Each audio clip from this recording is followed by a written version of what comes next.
Part 1.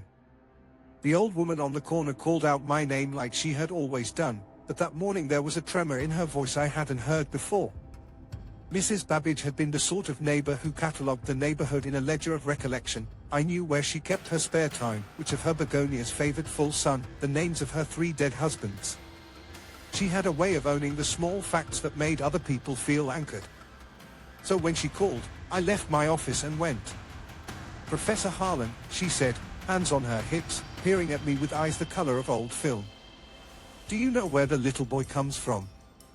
He was on a bicycle this morning, blue helmet, little bell. He keeps riding past. Do you have a son, dear?" I blinked. The question felt like a misfiled document, wrong envelope, wrong stamp. "No," I said, with the reflexive politeness I reserve for older neighbors and administrative emails. "No, I don't." "You sure?" Her mouth tilted. "You don't have a son about 8? Blonde?" He waved at me. "No," I said again, and because she was Mrs. Babbage and because her memory was a town I had never wanted to bulldoze, I smiled kindly and moved on. I told myself she was older, confused. Alzheimer was a disease of ownership, not malice. I told myself it politely and told myself it again as I walked back to the house, repeating the syllables like a litany. No son. No son. No son. The house was exactly as I had left it, my research stacked by the kettle, the university mug with a chip on the rim, my coat draped over the chair. It was foolish how small details calmed me. They were the anchors of my life. I made coffee and the first sip was unremarkable, bitter and correct.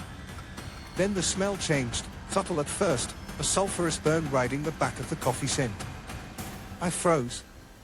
I couldn't place it. Then the memory slid into view with the cold lateral clarity of a well-catalogued object, Kraft dinner. Box KD. Powdered orange gone bitter when left on the stove. "You burned the KD?" I called down the stairs, trying to swipe the noise out of my voice. The house answered with domestic nothing, humming fridge, the distant tick of the hall clock. But something moved in the kitchen, small, thin, a silhouette that belonged to no adult. A child. Shirt too large for him, hands busy with a wooden spoon in a pot. He turned and my stomach flattened. He had the narrow, russet face of a seaside village, hair blonde but fine, eyes that spoke a limited, curious trust. He wore a shirt I knew intimately, my faded university tee, stained with coffee in the same constellation as the stain on the sleeve of my chair. He stirred with methodical, patient motions that made my chest go cold. "Who's there?" I said, and the voice that answered was small and accented, the consonants clipped like a language where consonants were invaluable. "Papa?" he asked. It was the wrong word in so many wrong mouths. It lodged in my throat like a foreign coin. I approached slowly because animals do not sprint toward strange things in the house, and because running felt like breaking some fragile hypothesis. He looked up. He had a cheap scarf wrapped around his neck, too tight for the weather. His palms were dusted with flour. When he smiled, a gap in his front teeth showed. "You're early," he said in a voice that was almost a song. I could have left. I could have closed the screen door and called someone, Pat, from the department, my sister, who is consistently alarmed in the right direction. Academics are good at calling other academics and asking for second opinions. Instead, I stood and watched him. "Where did you come from?" I asked. He shrugged. "From the street. Mrs. Babbage said to come by. She said Papa is home." The taste was suddenly metallic in my mouth. I felt the house tilt, but a scientist's reflex kept me cataloging instead of panicking. Details first, meaning later. The spoon was wooden and worn. The pot was an inexpensive stock pot I have at the back of a cabinet. There were 2 small bowls on the counter, one with caked orange dust. A folded scrap of newspaper lay nearby with Cyrillic characters, an article about markets, a photo of a grey sky. My library of languages cold calculated, Russian, possibly Ukrainian dialect. Memory recorded, but memory did not rescue me. "You shouldn't be in my house," I said. The statement was both polite and provisional. He wiped his hands, stepping back to the stove as if by habit. "You left the door?" he said, with a bluntness children have when they have no reason for nuance. Papa says the door should be open for neighbors. No, I repeated, firmer. My name is Harlan. I don't, the sentence broke. There were facts that remained immovable, my dissertation, the smell of old libraries, the particular way sunlight falls on the university quad in late September. But here was a fact that refused to be catalogued, a child calling me Papa in a house where no son had been born, where no paternity had been recorded. He flinched at my voice like one of those caged birds that learns to read tone. For a moment the boy was simply urchin curious, then his eyes filled with a quick, terrible hope. Did you forget me? He asked. The question had a child's cruelty, brief and honest, like a small diagnostic needle. No, I told him. My voice felt shadowed. I haven't. My phone burst in my pocket. A smooth, trivial intrusion, a text from Pat asking about the reading group. I thumbed it, and suddenly clumsy. The home screen was different, there was a new photograph where none had been earlier. 2 smiling faces, a small blonde head nested at my shoulder. There was an email, too, with a forwarded invoice for a children's dentist in the name of Harlan Green, dated last month. My hands were so sure they could have been anyone's, my rituals of receipts and records had never been this fastidious for a childhood that had never existed. The receipts were typed, printed, institutional. The boy watched me as if measuring my slope into absurdity. He says you are tired, the child said. He says you work much. Papa rests when I go to school. I could feel the logic of the day unspooling. Photographs, bills, a tiny set of plastic trucks in a corner of my office I had never seen before. Where had that plastic come from? I felt the veneer of my house undergo some small architectural reclassification, office playroom, study bedroom.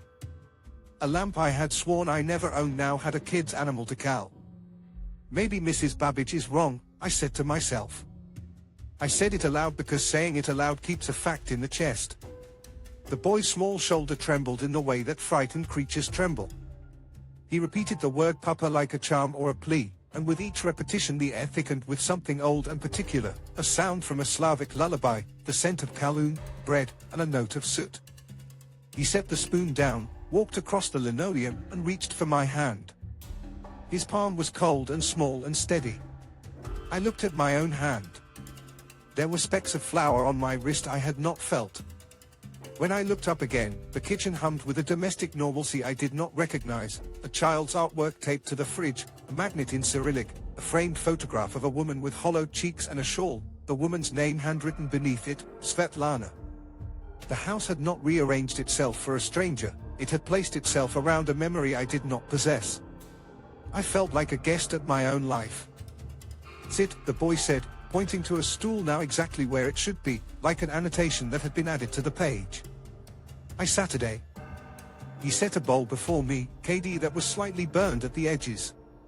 It smelled wrong and terrible, the petrified tang of powdered cheese heated too long, and yet the act of a child setting food before an adult tasted like ceremony. Eat, he said. Papa gets hungry when he thinks. You think and then you need. How do you object to a boy offering burnt KD? How do you refuse a hand that calls you father when you woke this morning with no child to speak of? I reached for the spoon out of an inherited courtesy and the weight of my own bewilderment. The metal was cool. The powder on the surface clung in pasty clumps. Outside, Mrs. Babbage's voice rose, faint and insistent. Harlan.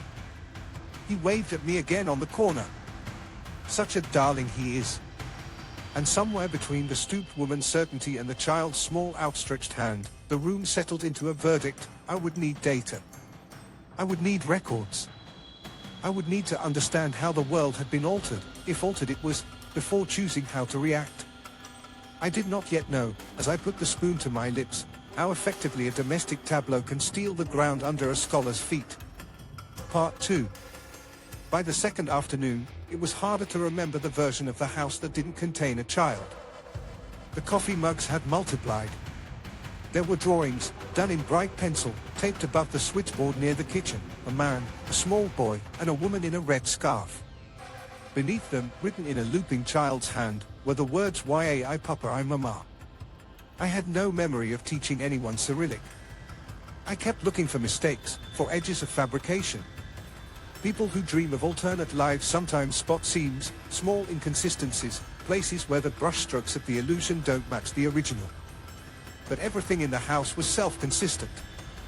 Even the dust had moved to accommodate the new furniture. The air itself smelled faintly of rye bread and soap, domestic note I'd never owned. The boy, Dmitri, as I now knew from one of the drawings, had installed himself with quiet gravity. He behaved with the solemnity of a guest, cleaning dishes, arranging shoes, folding a blanket on the couch. He did not seem malicious, just convinced. I asked him once where his mother was.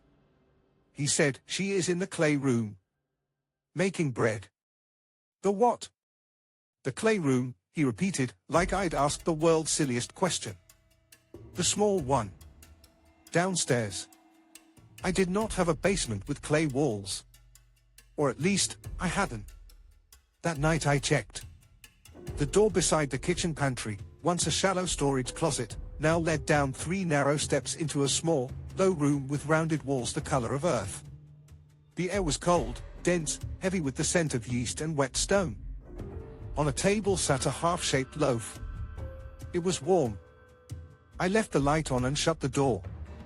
I began to call people, testing the edges of my own mind like probing a toothache. My mother answered after the 4th ring, cheerful, untroubled.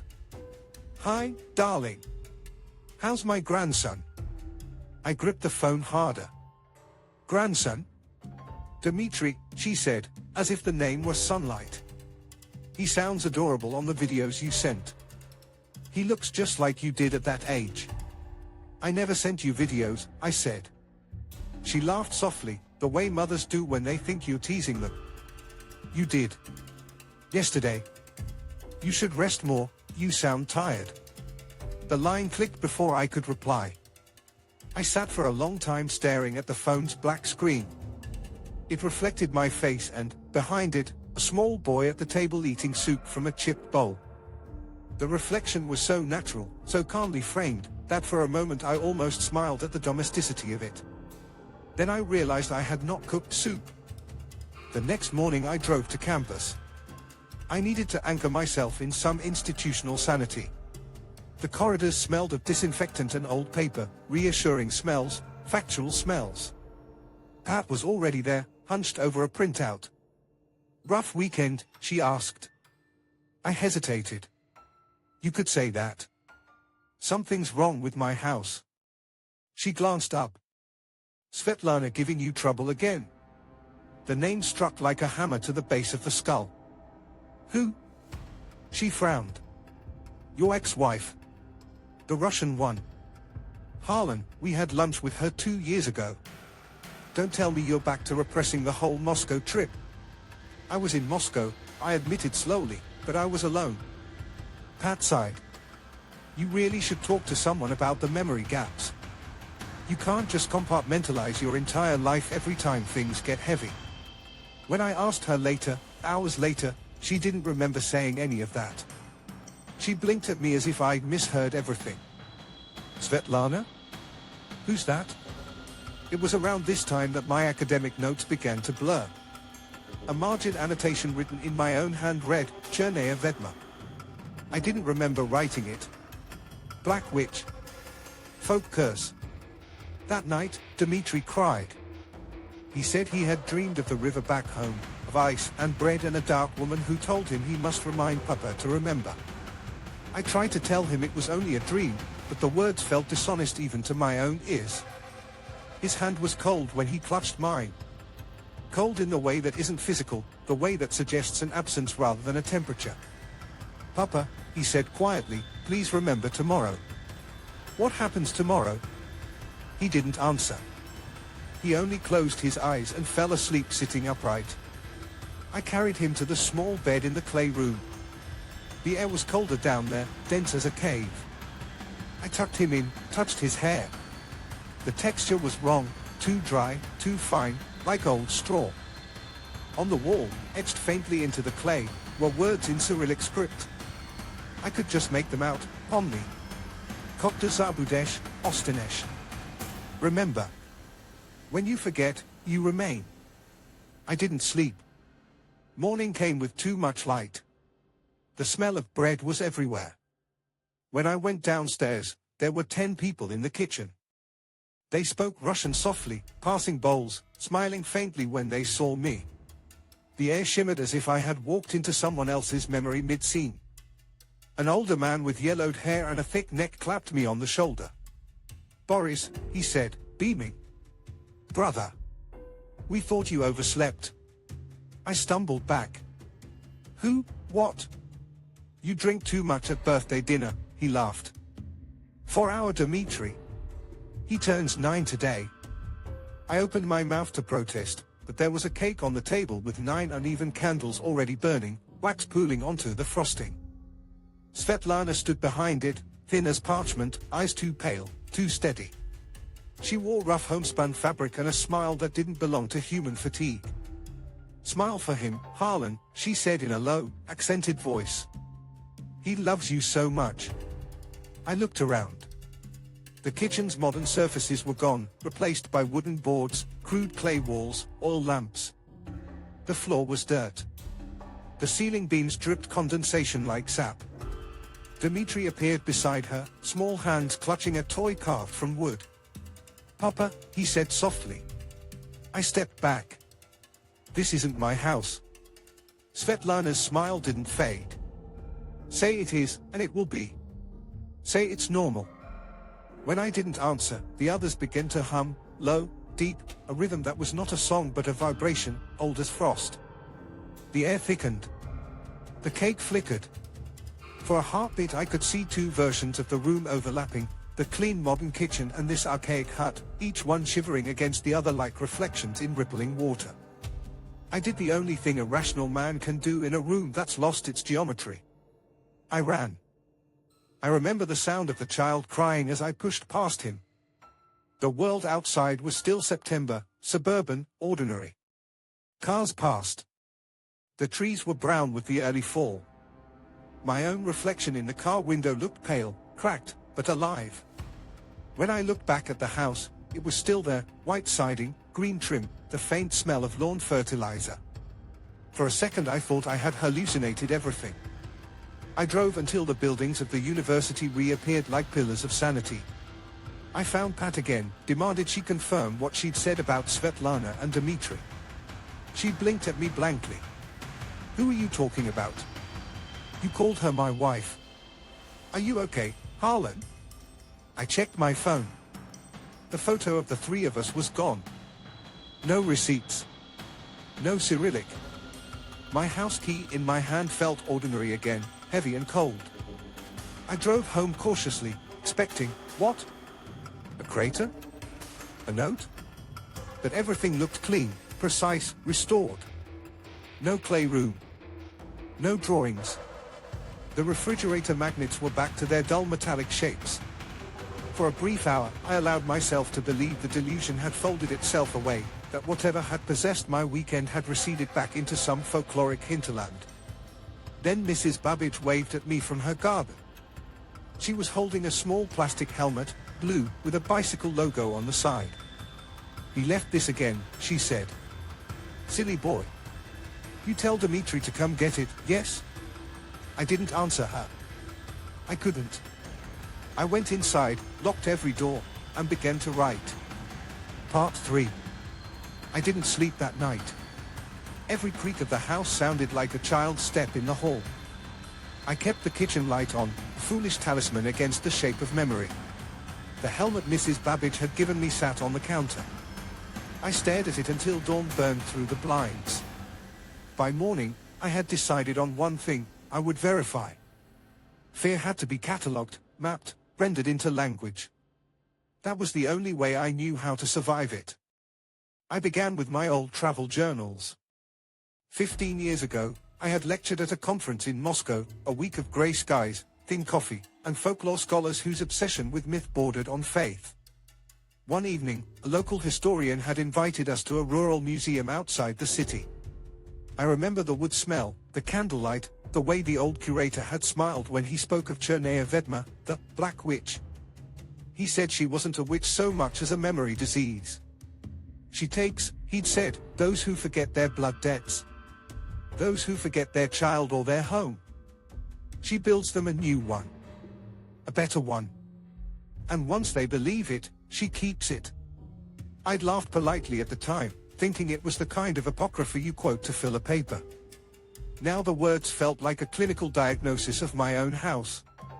The university archive still held the recording of that night's lecture.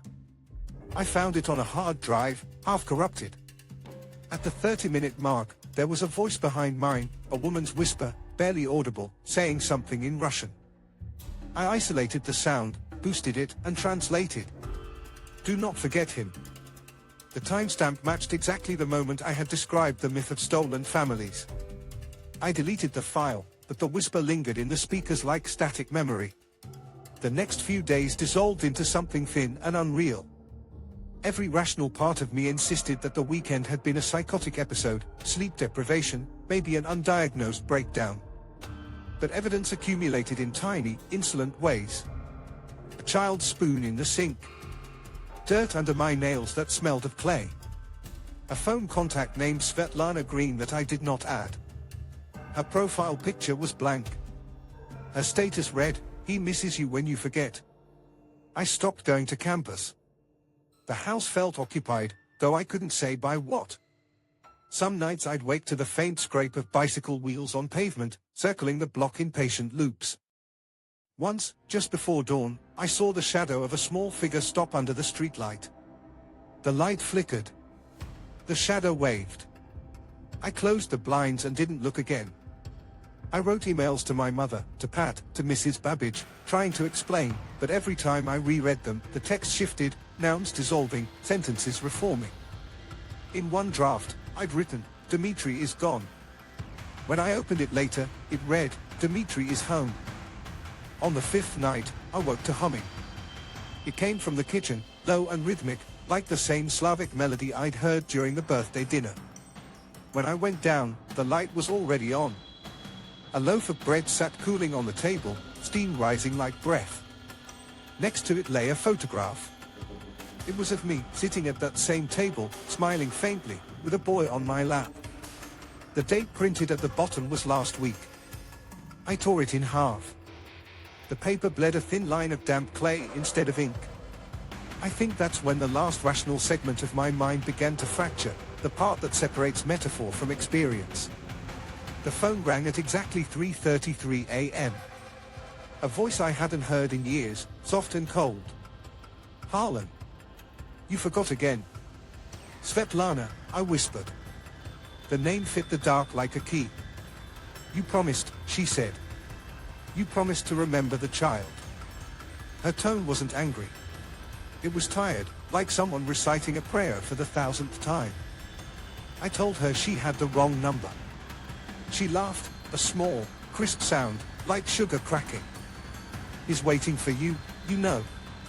He never sleeps until you say goodnight." The line went dead. From the hallway came the faint creak of a door. Then a voice, very quiet, very near. "Papa?" I didn't turn. I couldn't. If the house had rebuilt itself before, it could do it again, brick by brick, memory by memory. I kept my eyes on the wall, counting the seconds by the pulse in my neck. The air grew cold, the faint scent of rye and earth pressing around me. When I finally turned, the kitchen was smaller. The wallpaper had darkened to clay. A single candle burned in a shallow bowl. The boy stood beside it, pale, patient, barefoot. "Come back," he said. "Mama baked for you. I'm not your father." He tilted his head, the expression solemn, almost pitying. "Then who are you?" I ran. The front door opened too easily, like a mouth that had been waiting to exhale. Outside, the night was wrong, no hum of distant cars, no sodium lights. Just wind and a grey field stretching where my street should be. The houses were gone, replaced by huts with thatched roofs, smoke curling into a colorless sky. I turned back. My modern white house had become a timber cottage with a sagging porch. In the window stood Svetlana, holding a candle, smiling. "Harlan," she said softly, "say it's normal. Please." Behind her, a child's laughter echoed, thin, distant, eternal.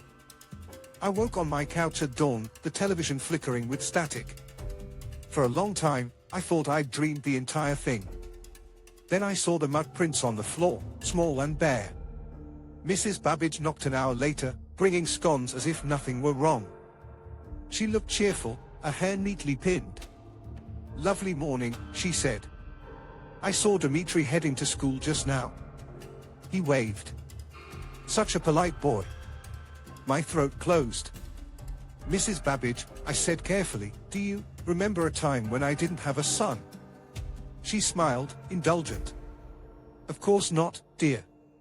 You've always had him. Since you and Svetlana moved in." She handed me the plate. "You should be proud. He's growing fast." That night I packed a bag and left. Hotels, motels, nameless roads, it didn't matter. The world beyond my town felt intact, bland, mercifully dull. For a week, I almost convinced myself I was free. Until the third morning, when I walked past a bakery window in another city. There, in the display, was a small loaf of rye bread shaped like a child's face. Underneath, written in careful Cyrillic icing, "Pomni, Papa." Remember, Papa. I didn't go inside. I threw my phone into the nearest river and drove until the fuel light came on. Months later, I found a letter waiting at my university office, no return address, no postmark.